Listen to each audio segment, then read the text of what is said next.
morning, Quadratum! Hi, this is your anchor, 3-time Million Dreams Award loser, PJ Calamity. And this is his co-anchor, 3-time Million Dreams Award winner, Regular Pat. Welcome to Good Morning Quadratum, the brand new Kingdom Hearts 4 sort of new news podcast. Yeah. Spin-off of our regular show, No Sad Face. Yeah. That's what people have been saying. We need more conversations about what constitutes a spin-off in the Kingdom Hearts space, and so here we are. Before we dig into this weekend's festivities, I wanted to shoot it over to our weather boy for a special look at the local Kingdom Hearts forecast. Young Xehanort, how's the world looking? Beautiful world, isn't it? It sure is, Young Xehanort, because the drought is officially over, folks. It is raining. Rainy season. We're having weather. We are definitely having weather, and the hydrangeas are in full bloom. So this is why, folks, D23 was this weekend. If you're not familiar, D23 is kind of Disney's answer to the Comic-Con culture. It used to be called the D23 Expo. Now I believe it is called the D23 Fan Event. And of course, we got Kingdom Hearts news. It was an event for fans, that is for sure. Certainly was. We've known for a bit that there was going to be this panel, the deep dive into Kingdom Hearts panel that served as a series retrospective over the past 25 years. We were all sitting good and pretty for that. But in actuality, the festivities began the night before. Yeah, they jump scared us. They caught us by surprise. So Friday night is the main entertainment showcase. It's where they show updates for all your favorite franchises, the new movies that are coming out, animated, live action, Pixar, Marvel, what have you. They did mention that this year they were folding in some video game updates into it. That was not officially live streamed because it's kind of the crown jewel of the event. It's at the Honda Center, which isn't even at the convention hall. It's so huge. It's an arena. It's like Ticketmaster seating. So yeah, they didn't live stream it because it's like, well, you paid a lot of money, so you can come in and see this, and it's fine. Sweeten the deal. Yeah, I got it. A little bird tweeted in my ear that there had been rumors for the past couple of days that Kingdom Hearts was actually going to appear early, and that it was going to appear after the Pixar showcase, after the unveiling of Coco 2. Like, I caught word of it within the hour. Yeah, and so we just kind of looked. We were looking at, social media sites. I know that a couple of different people were streaming. Ava was streaming that night, kind of keeping live updates. We found a couple people who were streaming from their pockets. Illegally, right? Kind of looking... Yes. Yeah. Yes. Looking over their shoulder, watching the stream, whatever. And it felt like the old days again. Yeah, I was going to say, I was back in 2005. Back in the trenches. I was told that it was going to show up after the Coco 2 announcement, and the Coco 2 announcement came, and I thought, surely not. Surely this is bogus. Yeah, this is bad intel. In the moment, the transition from that into, the Coco world, that must have been sort of weird for the people saw both. It was pretty crazy because, there is connective tissue there, but to be like, hey, if you want to know more about the world of Coco and you're a gamer, have I got news for you? Okay, yeah. And then it cut to this clip again. Honestly, I couldn't even really tell what was being said. The footage was not great. The quality was whatever. I saw this clip of Coco, and then it was Kingdom Hearts, and we'll do a more in-depth talk about what was in these trailers a little later. But yeah, Kingdom Hearts 4 had its first official world announcement, and it was Coco, everybody. Yep. And it was incredibly exciting. And then, it was a very short kind of trailer. It was 90 seconds. 90 seconds. There was some more information about Donald and Goofy. There was some more information about Quadratum, so it wasn't all just Coco. Yeah. But then it was over, and then, very unexpectedly, they shoved in a very quick announcement with a promo image. It was almost like, wait a minute, let under the rubble here from what's left behind from this Coco reveal. Oh, what the fuck? A Kingdom Hearts anime series we have found. We have retrieved this that will be on both Disney Plus and Disney Channel. Yes. What a blindside. I mean, this has been something that has been teased and rumored for years. I mean, look no further than season 2 of No Sad Face. We have gone over in detail the history of, attempted adaptations of Kingdom Hearts. We really primed you for this, folks. Yeah, I mean, I think season 2 was almost clairvoyant is how I described it earlier today on stream. Histories and times, and boy, we are living in the times. Yep. We know next to nothing else about it. We'll unpack this teaser image a little bit later. We just know It's coming soon. Yep. And it is coming to Disney Channel and Disney Plus. And I didn't sleep very well that night, PJ.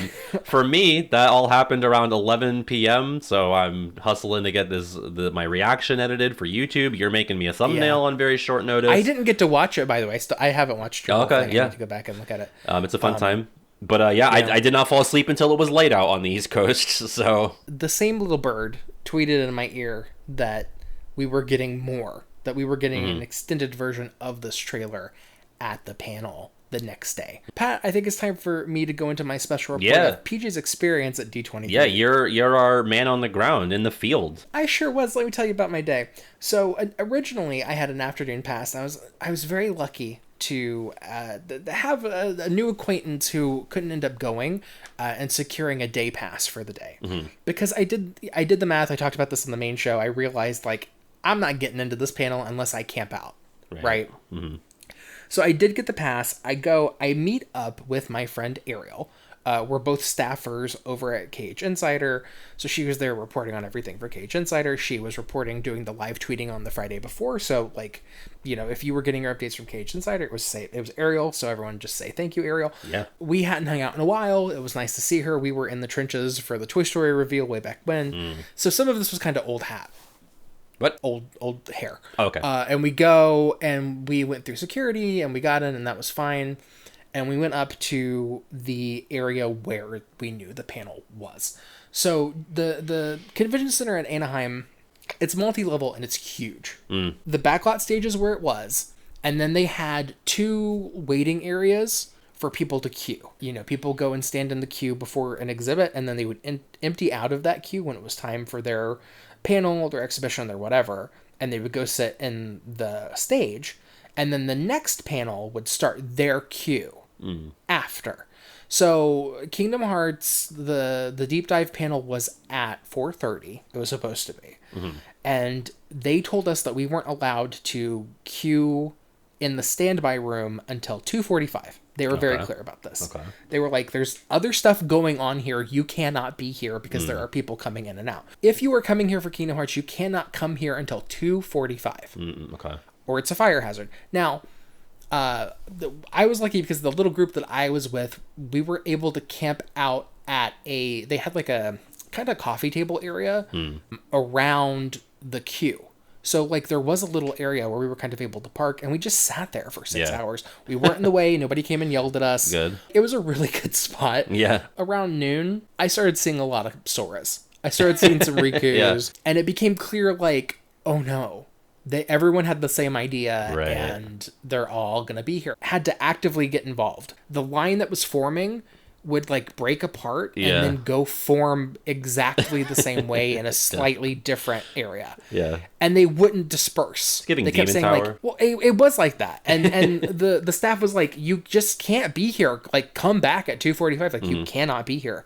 A bunch of security showed up. And it became very clear that they had vastly underestimated how many people wanted to go to this panel. Eventually, like, we were getting closer and closer to the 2:45 mark, and I was like, okay, well, maybe we should stand up now. So around 2:30, we stood up, and we, like, we just started walking towards where those back rooms were. And I'm glad that we did it when we did. Yeah. Because there was a very frustrated staff member that said, everybody stop moving. Nobody, plant your feet, do not move anymore. I will start pointing to people and letting them into the room. So she was literally like going 1, 2, 3, 4, go, 1, 2, go, 1, 2, 3, go. So she was like hand picking the people in her orbit to go into the room. And we were lucky that we were standing where we were because we got in pretty quickly. Nice. The standby room filled up immediately. Yeah, you texted me that. They shut it down. It maybe took like 10 minutes to get the people that were going in there. And I know that there were plenty of people who had been camping who just didn't get into that room. And this was before 3 o'clock. And I'm like, oh, man, there's no way that people who had afternoon passes are going to get in. Right. Because the afternoon passes wouldn't give you, like, any entrance until 4. Okay. And I'm like, if we're here and this is what's going on, we're out of luck. And when we were in the standby room, they were telling us, like, hey, you know, if you want to just get to the Kingdom Hearts 4 trailer, by the way, we're using timestamps, so like, Oh, yeah. yeah. But they were like, hey, if you're in this room, I just want you to acknowledge that this does not guarantee that you're going to see the panel. And we were like, yeah, sure, whatever. I would say that there were probably they did like a snake queue where the way that they had us in line formed several rows, just kind of like zigzagging in like a maze-like shape.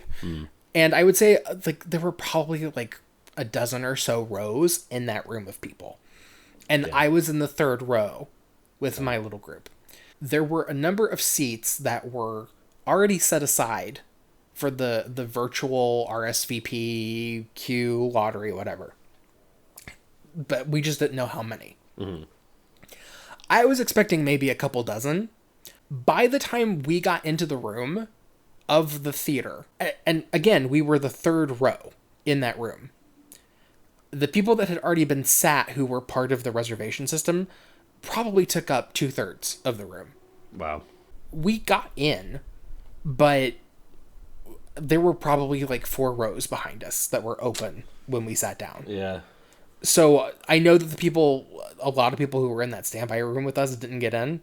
So sad. It was a little too close for comfort, Yeah, like the how unchosen close we ones. were to the end of the line. But by the time we got in the room and sat down, like it started quick. The pre-recorded Mickey Mouse message happened, and that was very cute. Question. I don't know if you guys heard it. We did hear that. Did you hear any music being piped in by any chance? We got there so late Yeah. in the pre-show stuff that I did hear it from like across the center. Right, hand in hand. I heard Hand in Hand, but I also heard Taylor Swift. I was gonna say, You know I what was mean? curious if you got the rando Toy Story 5 Taylor Swift. I know that they are just piping in random Disney music for these pre-shows. Yeah. But I'm already mad at the fandom because I can already see the tweets being like, Toy Story 5, Taylor Swift's in Yeah. Kingdom Hearts 4, blah, blah, blah. Right. And I'm like, God. Great. Why did they do that? It was so stupid. I mean, there was no song they could have played to avoid that I kind know. of response. So, Well, I also feel like once they realized they were live streaming, they probably like turned. I mean, how long did it take for them to start playing Kingdom Hearts? Well, so it was.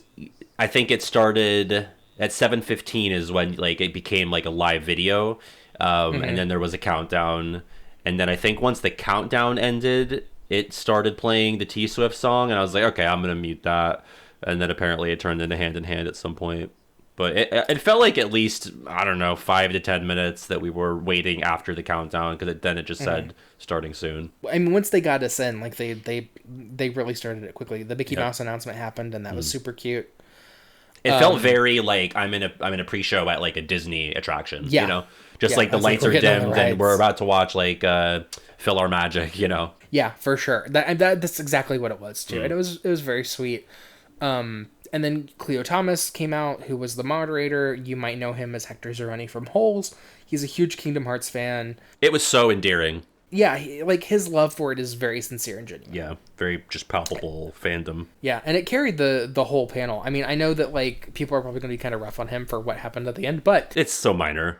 and like he actually loves the series. So like I was very happy to see him. I doubt you noticed in the moment. I mean, I don't know how good of a view you had of like the actual faces of the people. Not but, great. But when Tai Yasui is talking about how Sora's gonna have this new ability where he can like shoot out this chain and ride on it, Cleo looks so like impressed and so like he's making a face like, oh shit, okay, like all right, that sounds really cool. Yeah. Like I was just like beaming because I could tell how like cool he thought that was. Like we were all sharing in this euphoria. Yeah, well, speaking of Tayasue, Cleo introduced the first segment of guests, which included Nana Gad, who is the director of Disney and Pixar games in Japan, Tayasue, the co-director of the Kingdom Hearts series, including Kingdom Hearts 4, and then, big surprise, Yeah, everybody's big surprise. shocked, big Yeah. gasp. Tetsuya Nomura, the creator of Kingdom Hearts, was the Yeah. last person invited on the stage. We knew he was there, but we didn't know that he'd be coming out for that. Yeah, for sure. And so they spent some time talking about this has been pretty well archived as well, so like, if you haven't watched it already, please do. But they talked a lot about how they made their choices with the Disney worlds and how they prioritize gameplay that's unique. and kind of whittling that down, and then like really thinking about how the worlds and the story of the worlds can help tell the narrative of the game itself, and that's something they've been very thoughtful of. I thought it was very insightful just to hear about something like, with Arendelle, we wanted it to be like Sora's doing extreme winter sports. Extreme sports. Yeah, I mean, obviously, right? Like, I never thought about it, but like when you look at it, it's like, oh yeah, that is like he's fucking, he's skydiving basically off of these mountains, and he's like a mountain climbing. Yeah. He's sledding or skiing down the mountain with the frost serpents. Like, he's an Olympian. Yeah. Yeah. I mean, literally now, I guess. Right, sure, yeah. They talked a little bit about that. They talked about the trailer that had happened the night before, and how originally the plan was just to show the trailer at this panel. Which, did you think this was like theater? Like, were they just kind of like messing around? Like, oh, it was actually, supposed to be here, but... And then... I believe that was the original plan, but I don't believe that the change happened... Right, like, anytime today. Yeah. Like, and then Nomura, classically in his fashion, like, rope-a-dopes us. I said, like, why is he doing this? Why did he, like, spend this, like... He just deceived us for one sentence to be like, we have nothing really new, but also, like, here's 3 extra minutes of that Coco trailer with, like, substantial additional stuff, which we'll get into. Yeah, Cleo Thomas being like, can we re-show that trailer? And him being like, no, we've already shown it. Yeah. Like, I'm listening to the tone of his voice, because obviously he's speaking Japanese. I don't know if everybody watching or listening knows that, like, Nomura doesn't, do interviews in English or anything like that. But the translator was also excellent. I just found him very endearing as well. Very deadpan too with the delivery, and like the jokes are still landing, and it's very funny. And just like the tone that he answered that when asked, like, can we show the trailer again? He was like, no. Like, it just sounded like he didn't want to. But then the guy translates, and it's like, I mean, we have it's more stuff. It's a shorter cut of what you saw yesterday was a shorter cut of a 4-minute trailer. Do you want to see that? It's like, yeah, Dad, please air that. And then the trailer happens. We'll save the trailer pick apart until after we recap the event. But yeah, the crowd went wild. Yep. There was a lot of stuff that I missed because people were just so enthusiastic. It was a pretty momentous thing, and then kind of coming back and then being like, well, how about that? Right. I think they lampshaded that because Nanagata was like, it's hard to like talk about anything else besides what we just saw. Like, it's hard to come back after that. I loved her, by the way. Yeah. What's interesting is that, like, looking at her resume and looking at the stuff that she's worked on, she hasn't been, like, the director of games in Japan throughout the entirety of Kingdom Hearts. Mm-hmm. So I am very interested in exactly how long she's been working on the games, because if you go by, like, credits and resume, not that long. Right. But the way that she talked about it was almost as if she had been there for like years, and maybe she had. I'm not doubting that, but it's interesting that, like, I don't have a clear understanding of how long she'd been with the series, unlike everybody else on that panel. You know what I mean? Yeah. No, they were all like it was all so natural. Like, they were just so intimately knowledgeable about what you want to hear. Like, and that's not something you really get. Like, we've talked about that before, especially when it's like only voice actors, and we'll get to the 2 voice actors we did have, but. Sometimes it's like, okay, you're getting questions, or the host is asking you stuff, and they're just kind of like, oh yeah, I mean, voicing the characters is fun, but they don't really know. But these guys are, so hands-on and familiar and grateful. Like, I felt so proud to hear them all talk about what they had built over the years, and just like happy to see, their success. Really, like, I just felt like proud for all of it. I don't know. Yeah. And after the trailer, something else I want to point out that I thought was very funny. Tayasoi being like, by the way, I'm not 70% sure, I'm not 80% sure, I'm not 90% sure. Like, I'm 100% certain that this game is coming out next year, and that we're not delaying it past that, and it's coming out. And then Nomura talks for like another 5 minutes, and then the translator like lets him talk, and then the translator is like, by the way, we're not delaying the game. It's coming out for sure next year. Yeah. You don't have to worry about it. And it was so soothing. Yeah. I said this to you and David and Kino before we got on the call here, but I've never seen, a developer, whether it's like a press release or an individual, say, never. Guys, like, we promise, like, they literally, Tayasui used the word promise. Like, we got the Lucky Charm in the waterway from this man.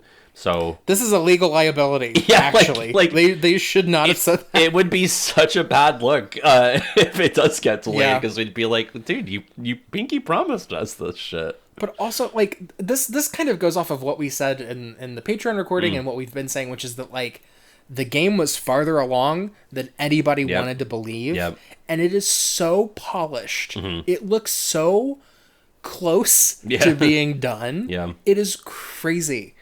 I don't want to put the cart before the horse. But yeah, that happened, and they were both very adamant about it, and it was very funny. Yeah.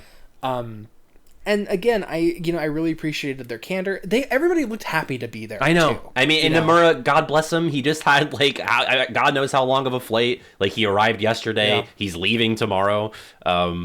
So good on him for like being as alert as he was, and as him taking out his glasses took me out and being like, "Oh, let me get ready." Yeah. Here we go again. It was very cute. It was very sweet. And honestly, I kind of thought that, like, okay, can't get much cuter. Side note, they did very briefly talk about the animation. And Nomura was like, yeah, I kind of thought about what to say, but then I realized that if I said more than what I said, then I'd be saying what I'm not supposed to say. So we'll have more in the future. Yeah, for sure. And we can talk more about that later, obviously. So that part ended, and it had gone on for a while, and I leaned over to Ariel, and I'm like, are the fucking voice actors are they only going to talk for like 10 minutes at this point? Because like we're going on.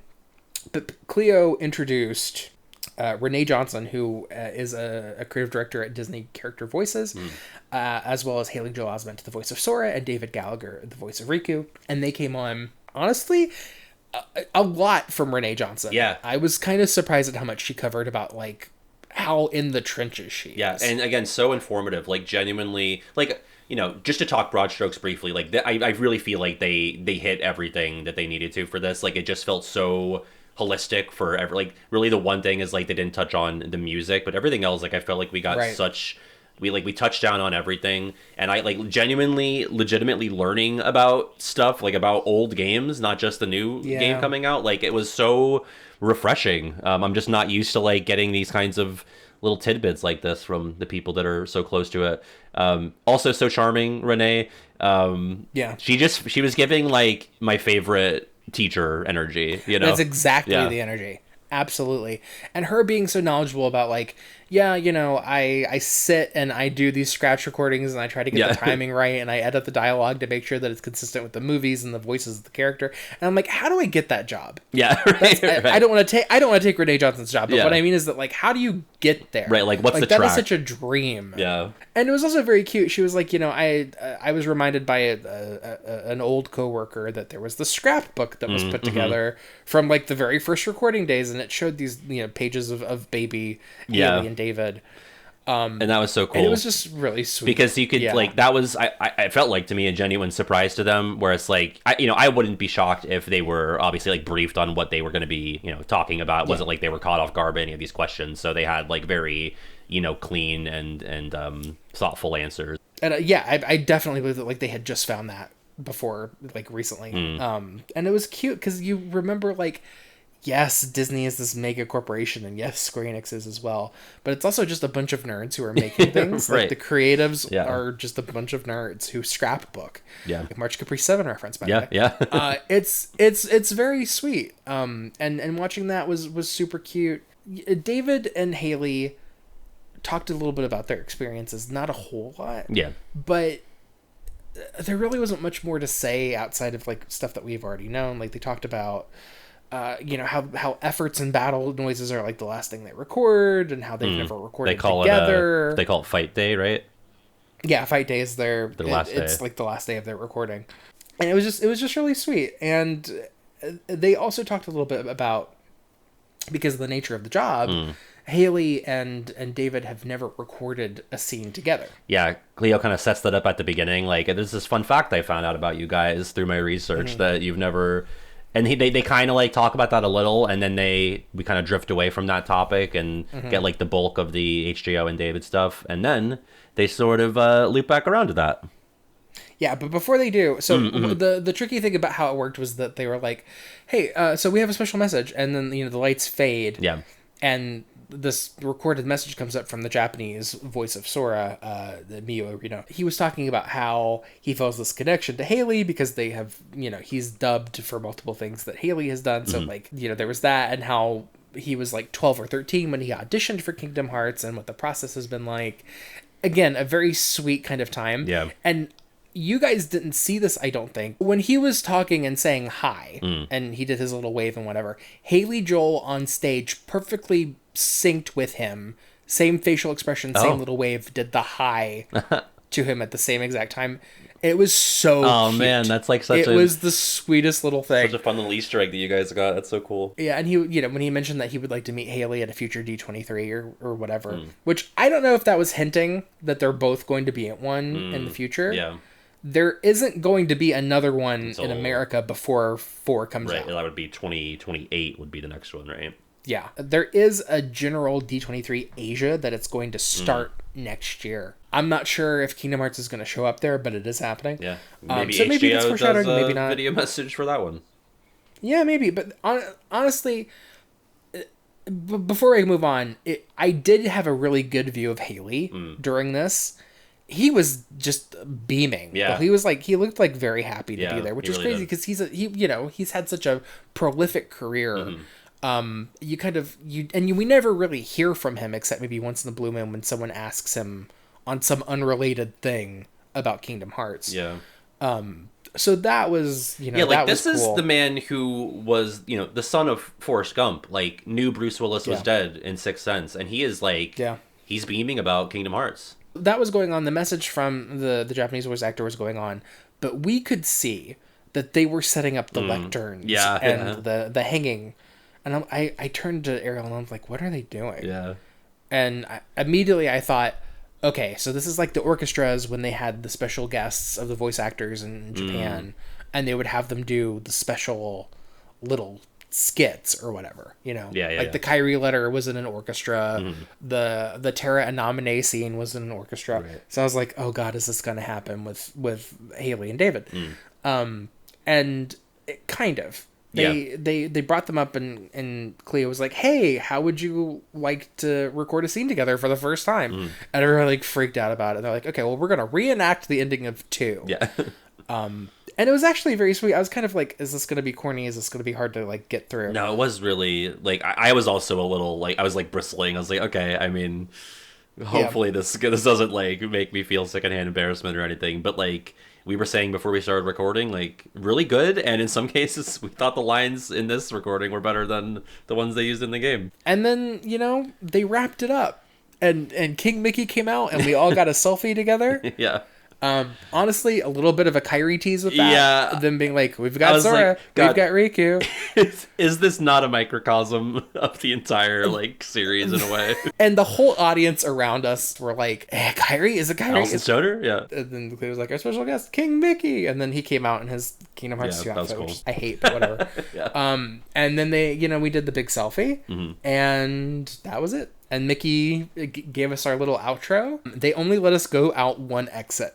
Oh.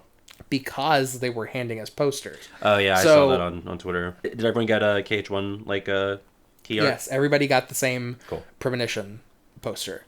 Before we get into the trailer, which I know is the meaty chunky bits. Yeah. Did you, watching it from your perspective, like, was there anything that you noticed or that you thought was funny, or do you have any questions about, like, what I experienced? Like, let her rip. And if not, we'll just cut this whole thing. Yeah, no, I mean, I feel like in general, we had a pretty similar experience outside of, like, the stuff that you got to see while the special message was playing. I don't know, man, like, overall, I just thought it was wholesome. I really feel like we got a little bit of everything, like I said.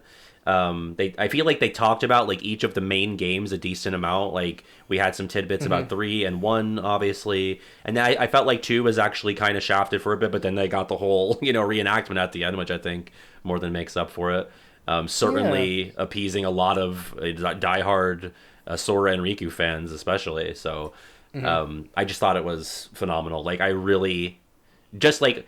Even outside of the trailer, like just the candor and the enthusiasm was so far above what I had expected. Just really phenomenal stuff.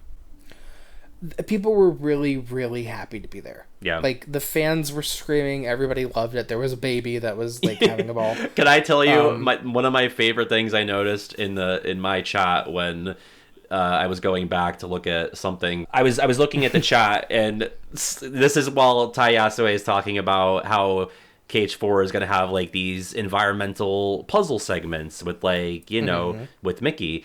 And you hear a baby cry right after that. And someone in my chat said, the baby was a KH2 fan because there's going to be environmental puzzle stuff.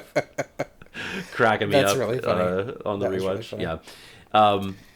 And I mean, just in general, like you said, how excited people were there from home. You know, I'm streaming it, and the chat was electric. I don't know if you know this, PJ, but this was far and away the biggest stream I've ever had in my 5+ year career. I don't even think you could guess the number of people that I peaked at. I think over quadruple. I think I peaked at 501 people in this Twitch 500? I was going to guess 4. That's crazy. I have never seen above, I don't think I've ever seen above even 200. So this was, and no raids, like I wasn't raided. I said, hey, on Twitter and Blue Sky. I said on YouTube a couple days ago. Obviously, I pinged Discord. I really don't even know where all these people came from, if they found me on Twitch organically, but I was blown away, and everyone in the chat was just so nice and excited and hyping each other up and the games up. Like, it was just... That is so sweet. I know. I'm going to remember this one for a long time, I think. I said as much when we were wrapping up today, but I just wanted to thank anybody who was there for that. I've said it before, and I'm going to say it again. I'm really, really excited that we get to share this new chapter together. I know, I'm really me too. happy that we're doing this. Yeah. I think it's probably the most exciting new chapter of this month for me, and I just moved into a new house with my fiance, so... Okay, well, fuck that. Cut that. Okay, so that happened. That stream happened. Both streams have happened. I'm going to talk about the content. The first trailer happened. It was truncated, so we're going to cover everything that was in both trailers by just talking about the second one. Before we get into that, last thing, I promise, I want to talk about the anime. We know next to nothing about it, but there are a couple of things that we've gleaned. Sure looks like, from the poster, it is about the Dark Road upperclassmen, in particular. Helgi. That's Helgi. That looks like Helgi to me. I'm sorry. And I heard a slight, I won't call it a bicker session, but a disagreement between you and David over, the hair specifically, but it could, chalk that up to a lighting thing, because Helgi does have like a very, I won't call it distinct because he's a Dark Road upperclassman character, but a, but he's very noticeable. Golden. Very golden hair. And that doesn't translate quite as much into this art that we got for the... No, the art is very cool. Yeah. Blue, not like right. grad. It's neat though, yeah. But it is. The teaser, like, every element of this character is Helgi. Yeah, every costume piece, the silhouette of the hair, the accessories, and the Starlight training Dark Road era Keyblade. Right. That's all consistent. The coloring is not, but I think that this is a backlit blue light duochromatic piece. And I did color correct it to take out some of the blue. And in the areas where the highlight isn't as extreme, it is a warm palette. There are oranges, there are yellows, there are browns. So I'm putting all my money on this being Helgi. Yeah. Whether he's the main character, whether it's about Dark Road only, whether it's about this character's afterlife, whether it's about Quadratum, whether it's an anthology and there are multiple main characters, no idea. Yeah. But they're leading with Helgi. What a surprise. I mean, if they are leading with this guy, you would think that he's like, potentially top billing in this thing. Maybe outside of, a Disney character or two. I don't know how they would bill someone like, if Mickey's making voice appearances in this or something like that. But I don't know. But like, and I said this on stream as well, but the sentence... Oh yeah, there's going to be a Kingdom Hearts original anime series on Disney Plus and Disney Channel, and it appears to me that Helgi will be the leading man for this. Helgi from Dark Road. But we should expect that at this point. But what a nonsense sentence, to be honest. I know, but we've been getting so many random pull mobile characters in stuff lately. Well, I know that people watching this have not played Dark Road. I know. You know how I know? Because my co-host hasn't played Dark Road. Yeah.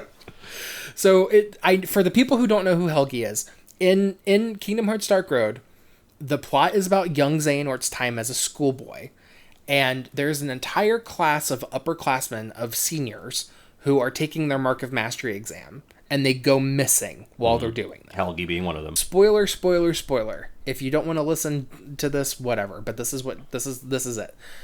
Everybody in that game, except for Xehanort, Ericus, and Master Odin, get murdered, basically. They're killed. And Helgi's group, the upperclassmen, half of them die before the story starts.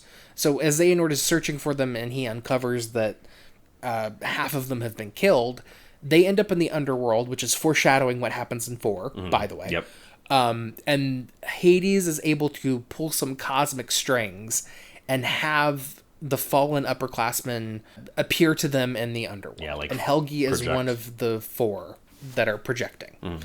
And it's interesting because Helgi's group gives our first little kernels of the theme of perspective, which will be important in Kingdom Hearts 4.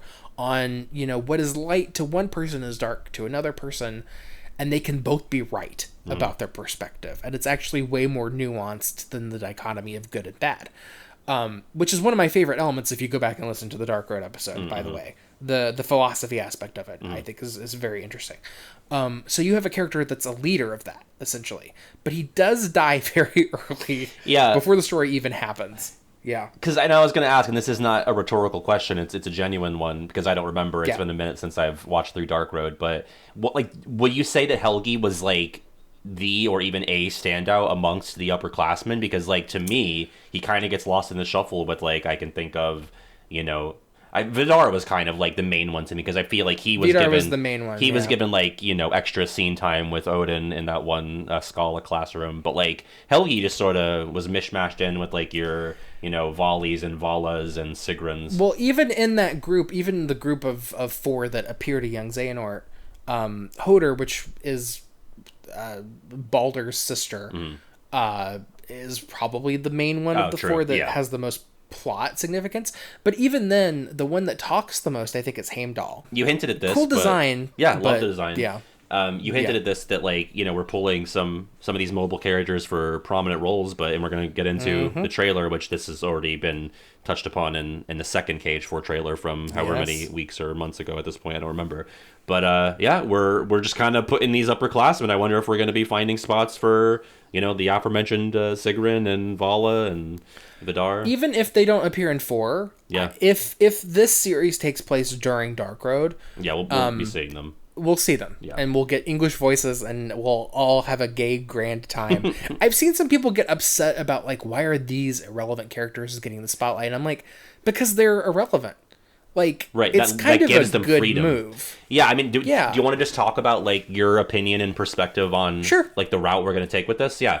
I mean, once I saw that art, and it was obviously evident, this is not a Sora or Sora adjacent character, and I had not yet pieced together, he seemed Dark Roadish to me. I didn't put the name to it until I talked to you later.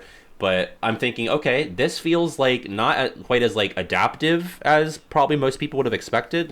We spent time during that episode where we went over the animatic and talked about other attempts that, it might be tough to take something like a KH1 or any of the games and really TVify it, and especially movieify it. But this route of either an entirely original story that's not canon, or maybe something that is canon, that is canon in the universe of the video games, but is taking place in a kind of underexplored time period. I think that's kind of preferable to me. I think I'm really into this idea of we still have access to the Disney characters if we want, and we have some threads that tie into what we know from the games, but they're given so much space and freedom to kind of do what they want with it instead of being pigeonholed. Yeah, and I know that Dark Road is inaccessible to people right now. You can't download the game even if you want to now. I think that this is a really neat way to get some of those story elements and introduce you to those characters before 4. And now we do have what looks like a new story, kind of, maybe, with a character that has not been shown. Yeah. And Nomura did make a statement, which I did not touch on this, but Nomura made a statement after the announcement saying the team has made new character designs for this thing. And during the panel, he's also very adamant that he was working on the show. Like, he had a very active part in the show, so he hopes that we watch it and like it. And that's been the missing sauce from all the times that Disney tried to get a Kingdom Hearts TV show up on its feet without him. Yeah, he's here. And it just kind of, again, goes to show that, like, it's not going to get done unless Nomura is approving it. So it'll be interesting. It really will. I'm kind of actually hoping that it doesn't take place during Dark Road, if I'm being honest with you. But we'll have to see. I mean, you know, like, these characters that meet their demise in Dark Road, like, they're traveling through time and space potentially, so we don't know who's getting spit out where and what they're going to be doing there. So it doesn't necessarily have to be. We could be years before Dark Road or years after. Like, who fucking knows?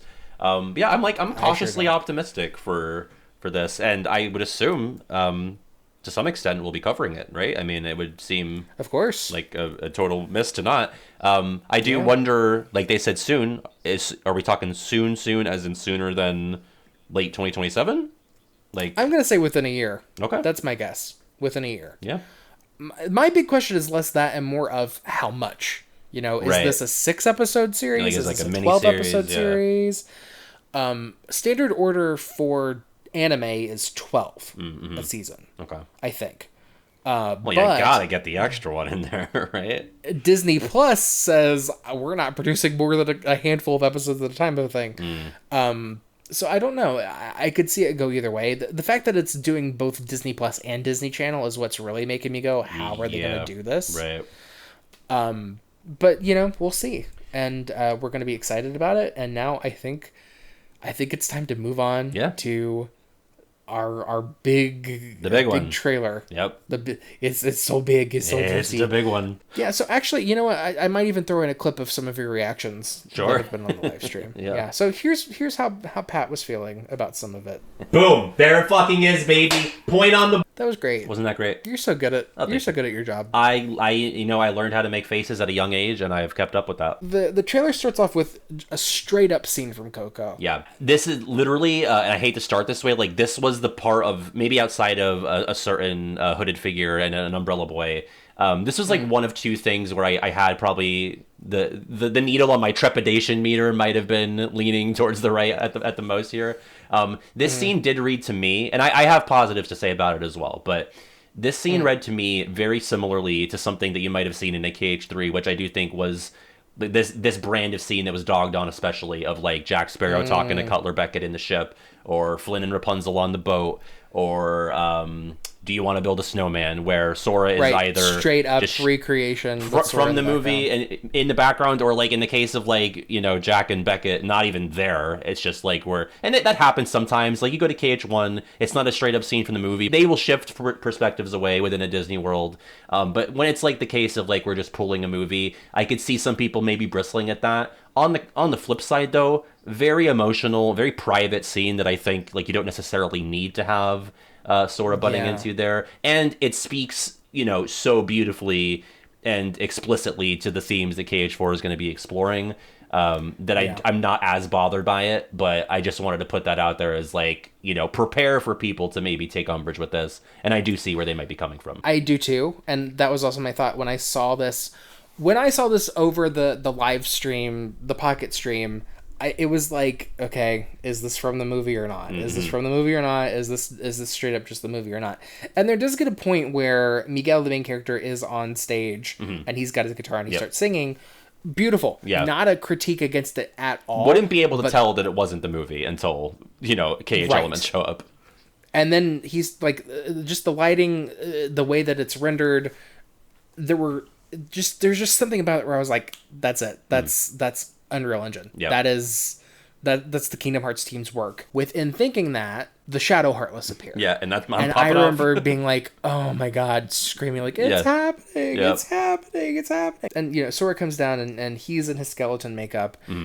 Gorgeous. Yep. Like, everything about it is absolutely beautiful. I love Coco. It's one of my favorite Disney Pixar movies. Way up there for me. I resented you for picking it in our our draft. Kingdom Hearts 4 draft. It's gorgeous. Yeah, it looks so good. Like, I am recapping from the full trailer, but you know, but I will talk a little bit about points in which it was truncated. In the full trailer, after the Sora reveal, we get a beautiful shot of the Master of Masters in a dandelion field. Yep. And then a quick shot of Sora. This is Visual Works. Visual Works is the internal team in Square Enix that does the very intricately animated, computer animated movies. You know, they did Advent Children. They do the opening and the closings of Kingdom Hearts and a couple of scenes in between with 3. Their work, like, shines out to me. And I'm very confident that this little bit that we're seeing is from the Kingdom Hearts 4 opening or another Visual Works scene. Yeah. I'm so confident that that's the case. Yeah, makes sense. I didn't pick up on it in the moment, but I'm looking at it right now, and you know, you can tell just from these flowers in the foreground and just like the sun, like it's so the clouds, it's all gorgeous. Then we've got a clip of Sora and Strelitzia looking at Quadratum. Yeah, and so this reads to me like, because she says this is Quadratum or something to that effect. Yeah. So like, this is a reinterpretation right. of the scene from the original announcement. So we are going to look back at that announcement trailer where it's kind of like this uncanny valley thing where we're playing the game and it's like, oh yeah, remember what it was like this, 6 years ago? Kind of funny. Side note, if anybody knows the voice of Strelitzia, please tell me. I swear to God I've heard it before. Yeah. And I can't pinpoint it. But it's a go up for sure. I mean, it's still realism. It's still kind of drab compared to a lot of Kingdom Hearts. But I think that the way they handled this is beautiful. Yeah. It's a really gorgeous shot. Yeah, the sun is beaming in the distance. Yep. Then we get next shot. Phones. Yeah. Yeah. And we're not on gummy phones. I said we're on Androids and iPhones. We sure are. Strelitzia has a really cute white model, and then Sora has a classic black with a Mickey insignia over the camera. And if you look real close, if you look bug-sized, real close up on the phone, there's a little charm, and it sure looks like the silhouette of a certain conscience. Yep. Yeah, and that's like because we're not going to see spoilers. We're not going to see the bug in the flesh in either of these trailers. So it's like, is that like? Yeah. Is he going to show up with Donald and Goofy, or is he like manifesting by way of the charm? Yeah. Like, I don't know. Yeah. Or is he not showing up at all, and this is their way of being like, we missed you, Jiminy. Yeah, we miss you, Jiminy. Like, Sora's writing the journal entries on his phone and his notes app this time. Yeah. Oh, his spelling is atrocious. God, imagine like realistic, like in-character journal entries where like everything is spelled bad. Oh my God, could you? Now, Sora, I know that you're 16 years old I'm and a saving the 4E, world. except after C. Your syntax is alarming.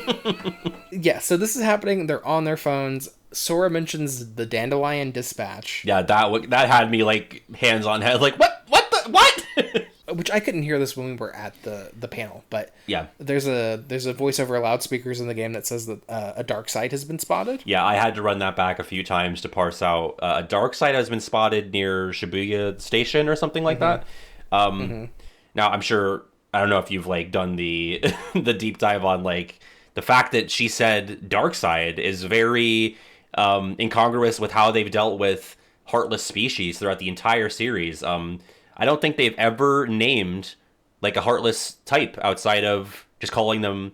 They use like lowercase s shadows a lot in KH1 in text bubbles. Like Cheshire Cat would say that, or the First District Cafe lady. They would say dusks in 2 and 3, but they've never said like this heartless is specifically called whatever, unless it's Jiminy in the journal. This led to my like crackpot theory of the trailer of the day. We know what dark sides look like from the first 3 games, and what they're calling dark sides here look very different. This lady's not saying dark side Neo or like X dark side or dark side Kai. Like this is just a dark side. And so I'm wondering if every Heartless we've seen in Quadratum so far is just like how those Heartless manifest here instead. Like when we talk about these gangly looking, like more humanoid Sora-sized Heartless, are those just how Neo Shadows or regular Shadows manifest in Quadratum? Those big guys with the hands from the images that they fed us last year, like are those, I don't know, fucking defenders or large bodies? Like is that just how they appear here? Could be cool. The big raven crow guys, which we can get into as well. Terrifying. Are those like fucking amped up flutterings or gargoyles? So cool. And before we move on, I also want to point out that this is our first good appearance of the floating cargo airship thingies that the army in Quadratum seem to be using. They're very reminiscent of what was appearing in Versus 13 / Final Fantasy 15. We knew that these were here. We knew that they kind of looked like this, but this is another look at them. Yeah, I'll be fully honest. Don't even remember seeing them until now. So flew under my radar. Yeah, big old cargo boxes. Hopefully under the dark sides as well. Yeah. So cut to seeing the dark side using some familiar and yet new attacks. Yeah, like a Faraga looking ball shooty guy. Yeah, which are reminiscent of, the balls that he would drop in the original Kingdom Hearts. Sora running through a bus, saving a woman with a cat. And I said, okay, cat confirmed. We're going to take care of this cat. That woman's going to move out of Quadratum because it's too dangerous, and we're taking care of the cat. She's like, fuck this place. Yeah, here's my cat. Now we have a cat. Yep. Also interesting to see Sora actually directly interacting with the NPCs in Quadratum, because, that hadn't really happened. It wasn't super clear if he could or if they saw him or whatever. And the Heartless they are running rampant through the streets of Quadratum. And there's Volley, and Sora goes, Volley, and Sora everyone goes, we know it's Volley. Yeah, he didn't say Noctis. Yeah, and he never fucking would. Never would. This whole trailer, major props to the localization team and to the Kingdom Hearts development team in general, knowing that the average fan, even if they love Kingdom Hearts, wouldn't know who these characters are. Yeah. So saying their name, yes, like, thank you. Great idea. Like the people that know who they are popping off just because it's like really cool to hear the name out loud for the first time.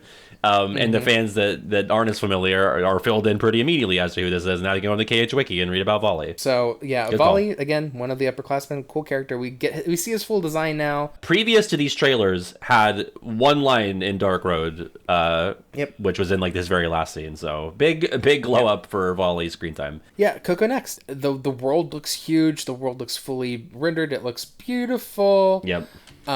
We see interesting thing about Sora summoning the world's Keyblade before the end of the I wanted to touch down on that, and I misspoke during my even misspoke. I just like misremembered or collectively. Okay, Circle of Life, the one outlier. Everybody let it go. And Rumbling Rose in Beast Castle. You get that after. Oh, that's pretty significant. Fuck me. And actually, you know what? In Olympus Coliseum in 1, you can get that Keyblade before you seal the keyhole. So. Technically. Olympia, it's like right before because it's in the same room that they unlock at the same time.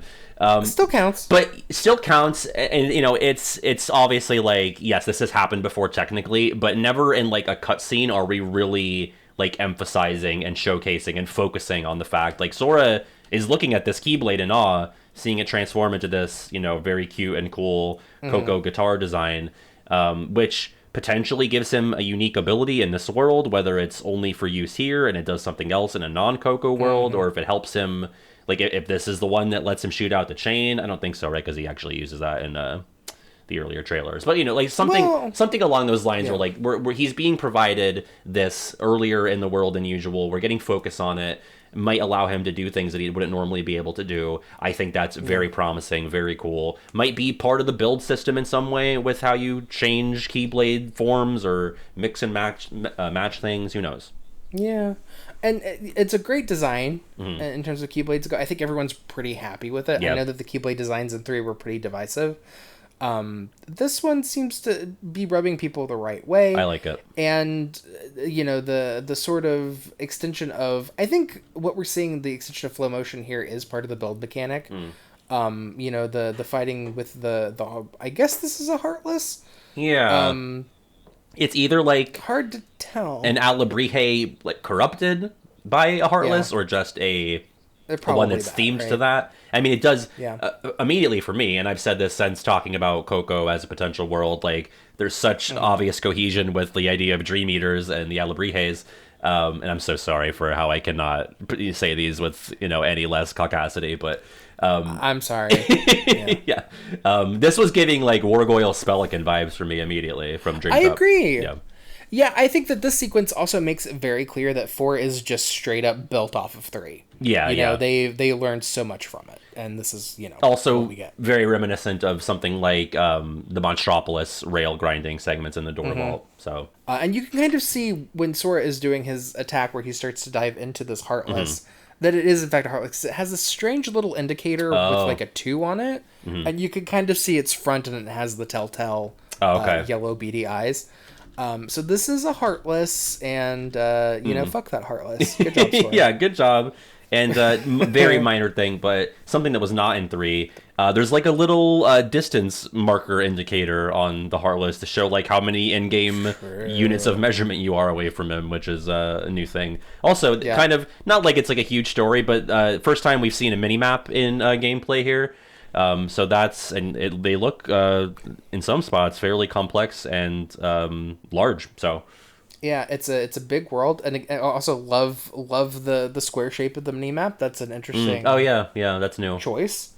I think that there was a mini map in the Nintendo Direct. Oh, my bad. Totally forgot if that was the case. Bad on me for not talking about it for months. It's okay. Yeah. It's here now. Yep. I'm here. We're talking about it. It's cool. I was kind of thinking that the square look might just be for Quadratum, but now we know it's not. Yeah, it's true. Yeah. So, learning something new every day. Great, cool sequence. Moogle spotted. Moogle icon. Again, don't know if that showed up in the Quadratum shots of it, but we do see a Moogle. This is the first so time that's cool. we've seen it. Final Fantasy confirmed, sequence. Baby. Yeah. There's a dancing minigame, very reminiscent of the one in Kingdom of Corona in 3. Sora is dancing with Hector, and it is cool. It is neat. There's a piñata, and the piñata bursts. I see no candy. It's fine. I'm not there. What do I care? I said it burst into Super Mario Galaxy Star Bits. That's what it reminded me of. Oh, yeah. There are Heartless as well, so it's not just a dance minigame like this. This does appear to be like some sort of limit break or partner combo attack. Yeah, you can see the command menu is filled up yellow in the bottom left. Very briefly, you can see the flash of the green like triangle to activate this thing. So hard. I was kind of trying to dig into this on stream, but like hard to say if this is a like one-time little cutscene event or if this is like, Hector's limit with Sora that you can do outside of this little sequence, but it's like a core part of finishing this, kind of like something like, getting the train in the Million Bad Guys battle in KH3. You have like a special event bar in the top left as well that fills up when they hit stuff. Yeah, Tayasue mentioned that Hector uses his body as a weapon, so he can use his arm as like a nunchuck, and it's arrow. like a whip, and he does a bow and arrow attack with it. It's very versatile. Yeah. And you have Miguel in the background with his guitar. Yeah, I wonder if he's kind of going like Mike Wazowski bard route, Gosh, wow. I love that. Yeah. What a good idea. Yeah, thanks.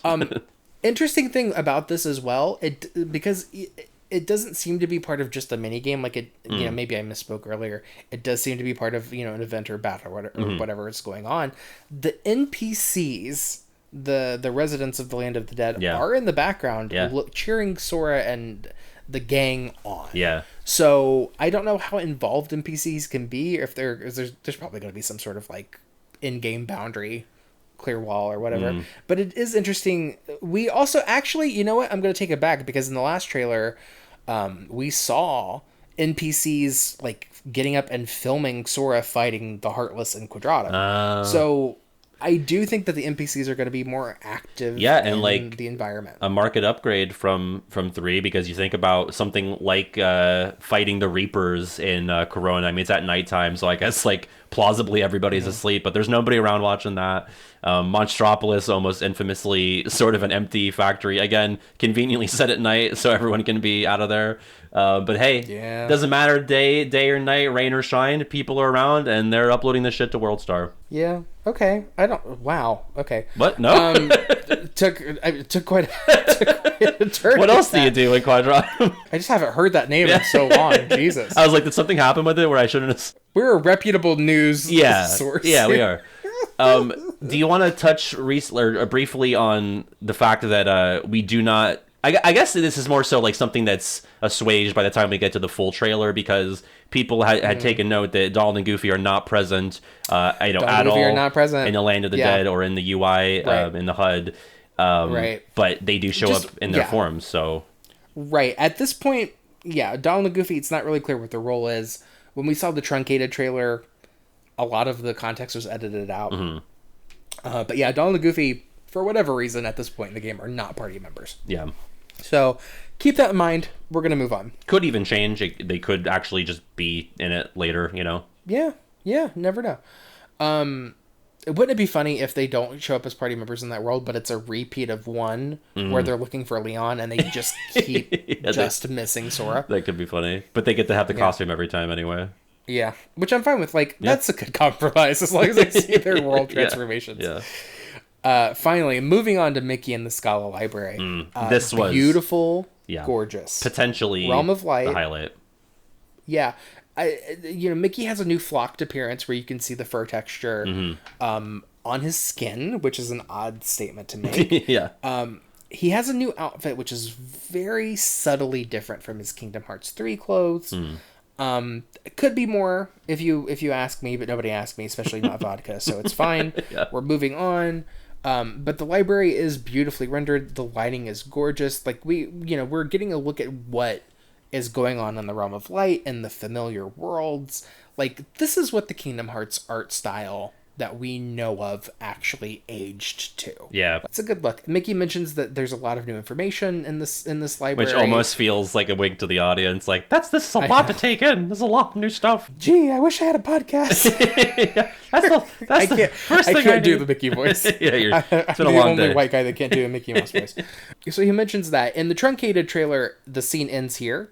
Yep. In the extended trailer, a glowing blue book in the library flaps open. Some Scala script appears. Yep. Does not decode into anything on its own. I'm not convinced there's not some sort of People cipher are working in there, on it. Whatever. We got a crack team We're on working that. on it. Yeah. We're working on it. Mickey gets sucked into the book, and oops, it's Paper Mickey-O. It's an entire world of paper. It's Paper Mickey-O. It's Epic Mickey. Like, it's like even the fact of like March Capri 7. It's March Capri 7, but like the whimsy of it, the aesthetics, like it's. This is very Mickey. This is what I wanted. I wanted Mickey to go on some sort of crazy adventure in that library. And he that sure was is. very Disney, and I got it.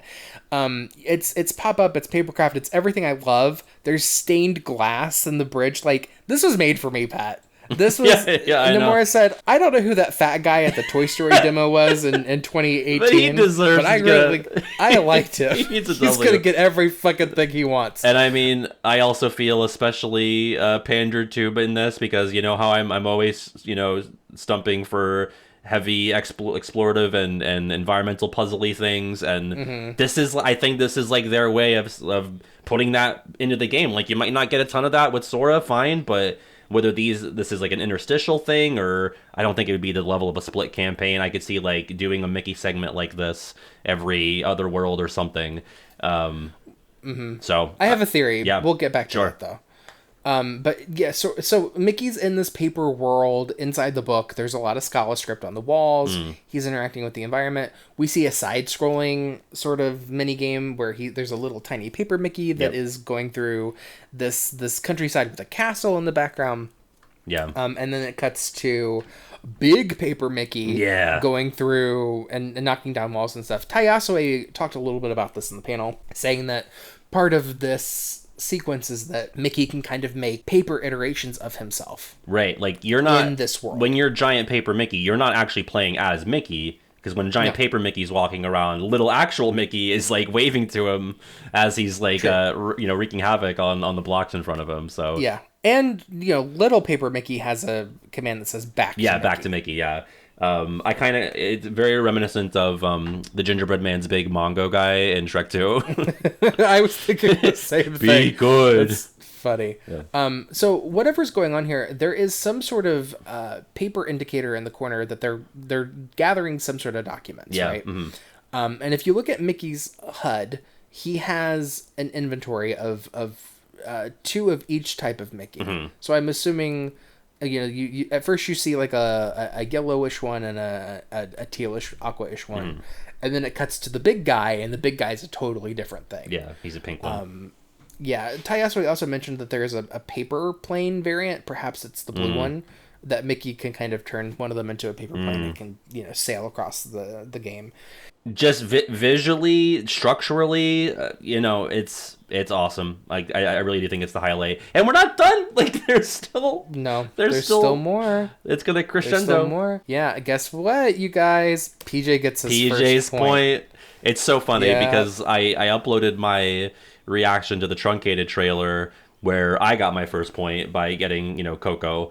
And so I put up on the scoreboard. Shane had his first point last year when we got the Mickey and Scala reveal. So it said Shane won, Pat won, PJ won in my heart as like a little asshole move to be like Japanese. Move, bitch!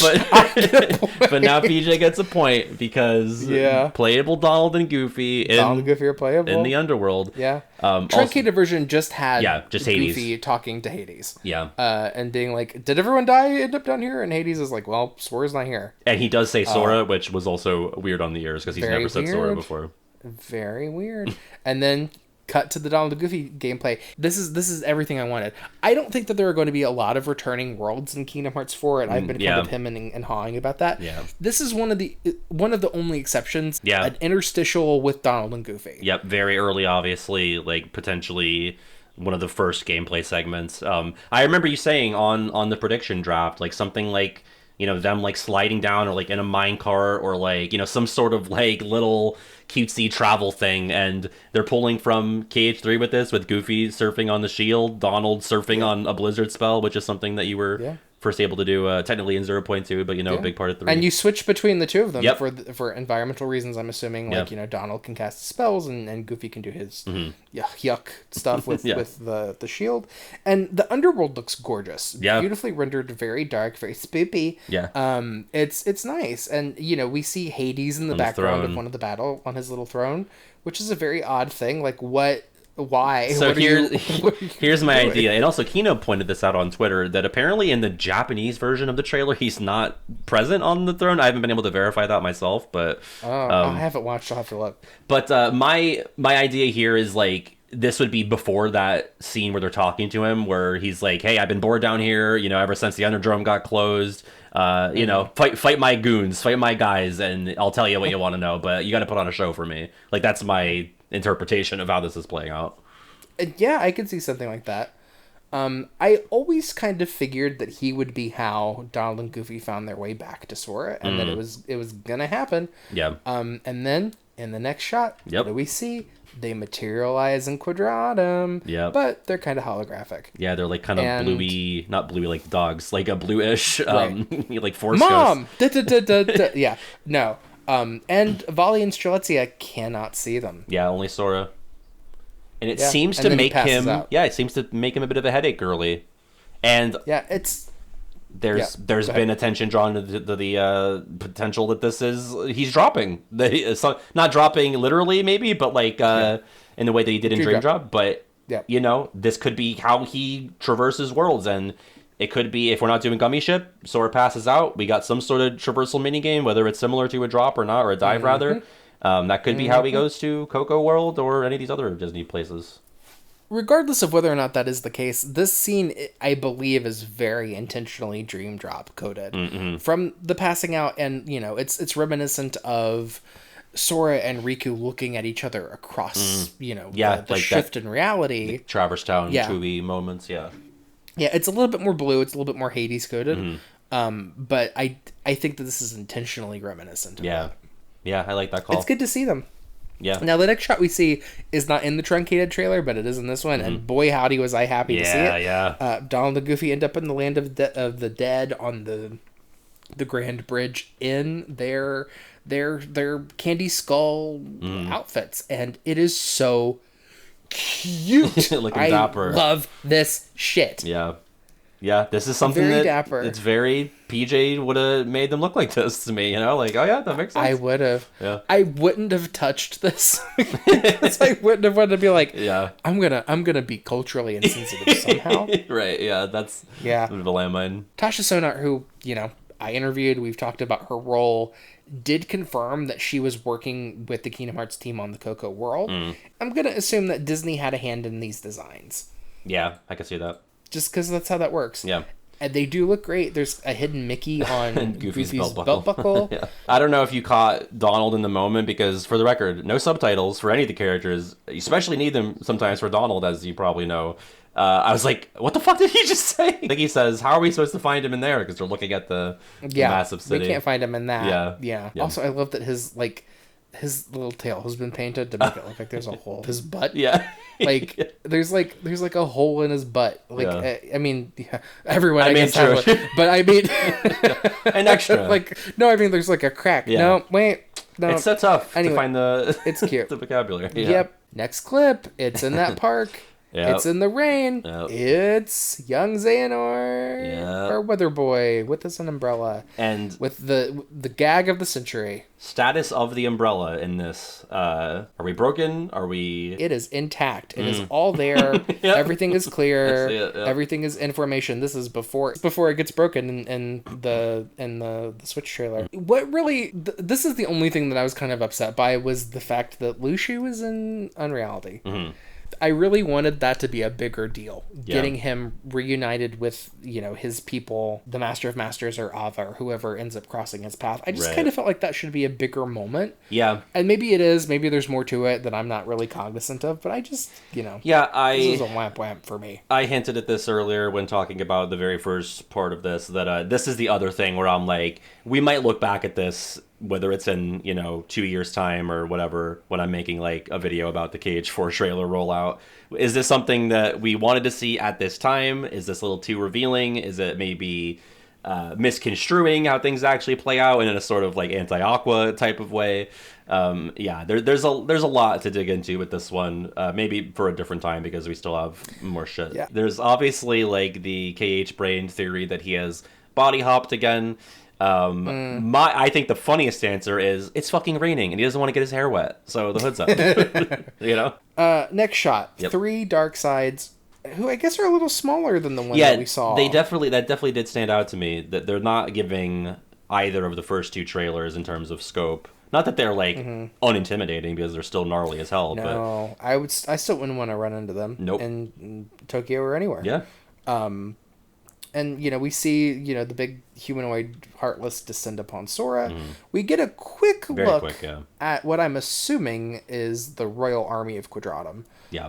However you want to parse it. Local guard, police, Yuzora's boys, whatever. Yeah. These are straight from Final Fantasy 15.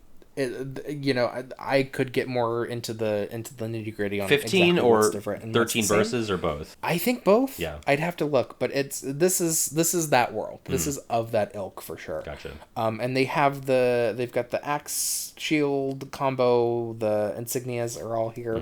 They're only on screen for like a second. Yeah, maybe not even, like it's quick. And then cut to more Heartless. We see the fucked up bird. Heartless descending upon them. Very feathery. We're having feather. Very feathery. Again, the feather, the raven, iconography, imagery, whatever you want to call it, is definitely back. I don't think that the bird Heartless have like a that kind of feather Heartless equivalent. Oh, I gotcha. Really? Yeah. The feathers might be from the Heartless, but I'm having a hard time thinking of a Heartless that resembles these. Closest thing I could come up with would be, I think I mentioned earlier, the Flutterings from 0.2, which not a 1-for-1 obviously, or even less likely like Gargoyles from, but these are more strictly birdish than something like those. So I don't know. Now, part of your stream last night that I did tune into is the next shot with Strelitzia. Yeah. Where we see, for a fraction of a second, her kind of fumbling with summoning a Keyblade. Pat, for the life of him, could not see it. God bless my straight soul. I'm not good at the details, but I did count. It's 6 frames, I want to say. 5 to 6 frames. It's not your fault. Yeah. It's not your fault. It was so, it goes so quick. quick. It's much more visible in the full trailer. I think, at least it feels like. Maybe I just know where to look for it now, but we don't get a great look at it, but it is there. It's blue. And she is clearly about to be attacked. Sora's freaking out. Sigurd's name gets mentioned. Yep, he it drops is both Sigurd. their names out loud. We done been new. Quick mention, shout out. He is wielding a missing Link Keyblade. That's Light's order. And, the Heartless are descending upon him. Everything looks real bad. And then, boom, flash of light. Flash of light, big scream. Wasn't sure if it was the Sigurd scream or the scream from this guy. Yeah, not clear. But it's Riku, and he's here, and he's back. Yep, with his car key. He's got his big car key. Sorry, everybody, it's here to stay. Yep. And a slightly new outfit. It's kind of hard to get all the details in. It's like a crisscross. It's got like the Mickey emblem. It's got the Dream Eater emblem. There is a pop of yellow, which I appreciate. Yeah. And it's kind of hard to make out. And that's the end of the trailer. Or so I thought. Because actually, after we see the logo, there is a voice that happens with a very creepy line reading. Sora, wake up. When we're hearing this, see. the panelists are all clapping and the crowd is cheering. Like, this is playing for me over live action footage. Like, this is not part of the visual trailer. Me in the crowd did not hear it at all. So I saw people arguing like, that was Kyrie, that was Strelitsky. I'm like, why are we arguing over this? Like, Kyrie wasn't in the trailer. Right. And so, like, our chat pointed out to me that, like, there was a thing that wasn't, you couldn't really hear. I'm still not sure who it is listening to it now. I don't know. My gut instinct was Kyrie just because, hey, just saw Riku would, go hand in hand, but I don't know. Yeah, I would it's think, really difficult I would to tell. think, like, it being Strelitzia doesn't really play in terms of it being, like, this wham moment that we end on. Like, why have it be Strelitzia if you're not going to show her? Like, it's just going to be, like, this sort of lingering thing that happens, It's a good question. I'm leaning towards it being Kyrie, but if I'm wrong, I'm not that. It's not the Nameless Star, is it? I don't think so. Nameless Star has a different kind of cadence. Yeah. And I've I only haven't heard it once, so Strelitzia enough. I have not to be gone back, like, yeah. This is her. And as soon as she says that, we get the release here. We get late 2027. Yep. Yes, and sir. It's good and it's done. And God, that was the trailer. Yeah, which that was long, but that's what we're here for. It sure is. And what a trailer. This is one of my favorite Kingdom Hearts trailers. Yeah, truly. I don't know if I'm just like high on the energy of the day, but like, and maybe the panel surrounding it also just helped it feel more special, but that felt so substantive and like I was being fed, my tummy's full. It's not rumbly. Strangely, the last trailer looked great too. Yeah. I think this trailer looks more polished than the last one, which is strange because I can't imagine that they're very far apart in when they were made. Right. And which build and how far in development they were. But like, it's clear. This game is Far along. very much approaching its release. English voice acting. Yeah. Already lip synced. That's why they're so doubling down that we're not getting pushed back because like they're locked in, there's nothing in their eyes, there's nothing that can go wrong that pushes us back because that's how far along they are. I mean, the past 48 hours have been nuts, Good morning, Quadratum. Good morning. It is a beautiful day. It really is. We're going to have to wrap it up here because we're out of news to talk about. Yeah. This is, like I said, this is our new spin-off series. It's a way for us to talk about news without, weighing down our podcast. Yeah. We will post a new episode anytime there's anything substantial to talk about as quickly as we can. We're going to be keeping this side series alive up until the release of 4. Yep. So, if you're along for the ride and if you're here and you want to talk about it, we're here for you. Could be DLC after 4 that maybe we bring, Good Morning Quadratum back. You never know. You never know. I mean, in a couple years, if we're not sick of each other, yeah, why not? Yeah, we have to survive each other first, of course, but that's sort of baked into the premise. Well, we also have that court mandate. Yes, that is true. So this is going to go on. Maybe we'll have more episodes during our off season. We don't really know what the PR cycle for 4 is going to be. But we're around and we're here. Yeah. And if you want to support us, you can head over to nosadface.com because I tell you what, there is a link to our Patreon and you can scan it now. We got tiers for the main show and that's all well and good. We are unveiling a new $1 tier if you're just a news hound that wants the morning paper. The bonus for that is that you get the audio version of this podcast as soon as I'm done cutting it. Nice. And that'll be super, super early. And all our other patrons, you'll get that straight out the gate starting now. Just a little gift from us to you. Also, we are unveiling... I haven't told Pat that we're doing this yet. Okay. We are unveiling yearly subscriptions. Now's a great time to do it because in between seasons, we are going to reevaluate things like tiers and the cost. And if you want to lock in at the level that you're in, now's a great time to do it. Yeah. So, little gift from us to you, and you get 20% off the year from doing that. Sounds like a good deal. So, sounds like it's the bargain flurry weather. You know what I'm saying? Yeah. Dream drop. Our next season 3, is going to take place between the end of this season and the release of Kingdom Hearts 4. So we have a lot of stuff that we are getting ready for. So exciting. We got a lot of stuff in the pike.